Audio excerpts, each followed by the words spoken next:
ভারতের কেরালায় খ্রিস্টানদের ধর্মীয় অনুষ্ঠান স্থলে সিরিজ বিস্ফোরণ, অন্তত একজন নিহত ও আরও 36 জন আহত হয়। मैं इस समय उसी कन्वेंशन सेंटर के बाहर खड़ा हूं जहां पर कल सवेरे धमाका हुआ था जिसमें 3 लोगों की जान चली गई। इस समय इस कन्वेंशन सेंटर के अंदर एनएसजी की टीम, एनआईए की टीम और लोकल पुलिस जो है वो यहां पर मौजूद है। अब से कुछ देर पहले हमने तस्वीरें दिखाई कि जो एनएसजी की टीम है वो इस पूरे कन्वेंशन सेंटर की स्नीफर डॉग के जरिए तलाशी भी ले रही है कि कहीं और भी किसी तरह का एक्सप्लोसिव तो यहाँ पर प्लांट नहीं किया गया है। अभी तक की जांच के मुताबिक डोमिनिक मार्टिन एक नाम निकल करके सामने आया है। ये वो व्यक्ति है जिसने धमाके के कुछ ही देर बाद फेसबुक पर अपना वीडियो रिकॉर्ड किया और उसके बाद जाकर के केरल पुलिस के सामने सरेंडर कर दिया। उसने बताया कि वो इसी ईसाई समुदाय की जो एक अलग क्लोज डोर कम्युनिटी है, ये वह कम्युनिटी है, उसी से वो ताल्लुक़ रखता है और उसी ने ये धमाका किया है। अब पुलिस सबसे पहले उसके जी बिल्कुल ठीक कह रहे हैं आप कि डोमिनिक मार्टिन ने जो कुछ दावे किए हैं उनकी तलाश और पड़ताल तो हो ही रही है, लेकिन अब ये जानकारी सामने आ रही है कि डोमिनिक 2 दिन पहले ही दुबई से आया था।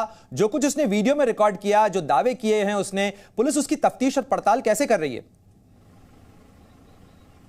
बिल्कुल सही कहा आपने प्रणय, क्योंकि डोमिनिक ने ये बातें जरूर बताई है कि उसने क्यों धमाका किया, किस बात को लेकर के वो नाराज था अपनी ही कम्युनिटी से, लेकिन उसके बाद भी काफ़ी सारे ऐसे सवाल हैं जिसकी जांच एजेंसी जांच करना चाहती है कि इससे पहले जो धमाका किया, इससे पहले वो दुबई में रहता था, यानी कि 2 महीने पहले ही वो भारत में आया है और करीब 15 साल वो दुबई में रहा है। वहाँ पर वो इलेक्ट्रीशियन के तौर पर काम करता था, तो इसलिए जो उसने बातें बताई वो सब चीज़ें ठीक है, लेकिन उसका कनेक्शन किस किस से था।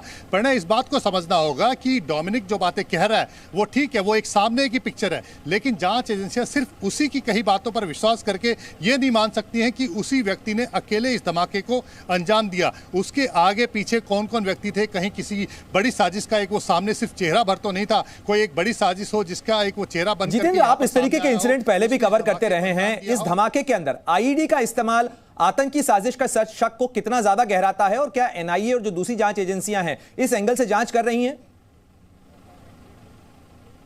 बिल्कुल प्रणय, क्योंकि जो अभी तक का जो इतिहास रहा है उस पर ये बातें सामने निकल करके आई है कि जो सामने व्यक्ति आता है सिर्फ वो अकेला नहीं होता जो इस तरह के धमाकों को अंजाम देता है। कहीं ना कहीं बैकडोर एजेंसी, जो उसके पीछे जो संगठन होता है, कहीं ना कहीं वो उसको मोटिवेट करता है, उसको अपनी तरफ लेकर के आता है, जो इस धमाकों को या इस तरह के आतंकी वारदात को अंजाम करने के लिए वो बरगलाता है या उनको अपनी साइड करता है। और यही वजह है कि जाँच एजेंसी डोमिनिक का जो दुबई कनेक्शन है उसकी जांच कर लेना चाहती है कि कहीं वहां पर जाकर के कोई इस तरह के लोगों के संपर्क में तो नहीं आया था जिसने इस वारदात को अंजाम दिया। क्योंकि टाइमिंग बहुत इंपॉर्टेंट इसके अंदर है प्रणय, क्योंकि एक दिन पहले यानी कि कल धमाका हुआ उससे एक दिन पहले ही हमास के समर्थन में रैली निकलती है। फिलिस्तीन और हमास के समर्थन में हमास का जो लीडर है वो उस रैली को संबोधित करता है। अचानक यहाँ पर धमाका हो जाता है। ईसाई समुदाय से संबंधित जो लोग हैं उन्हीं की कन्वेंशन सेंटर के अंदर वो प्रार्थना कर रहे होते हैं, उसी दौरान धमाका होता है।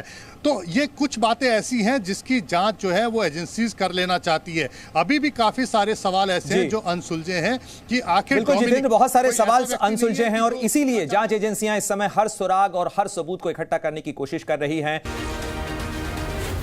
जी न्यूज़।